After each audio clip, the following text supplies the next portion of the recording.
बच्चों, आज हम चार की पहचान और लिखना ये देखेंगे। चार की पहचान और लिखना। अब हम एक गाना गाएंगे। गाड़ी के हैं पहिए चार, गाड़ी के हैं पहिए चार, खाओ खट्टा मीठा अचार। अब आप बोलो। गाड़ी के हैं पहिए चार, खाओ खट्टा मीठा अचार। Very good. चीज़ें गिनकर बताओ।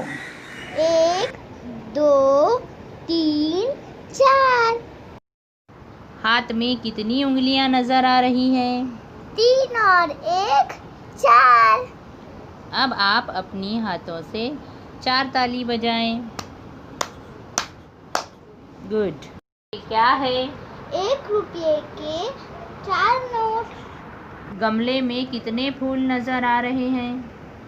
3 और 1, 4। बहुत खूब। दी गई अशिया गिनकर बताओ।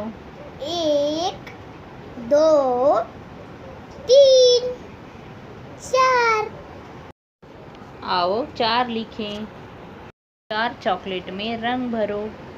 इस तरह किसी भी 4 चॉकलेट में रंग भरना है। किसी भी 4 शक्ल में रंग भरो।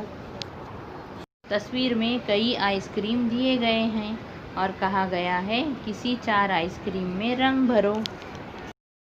दी गई सारी सरगर्मियां आपको हल करना है।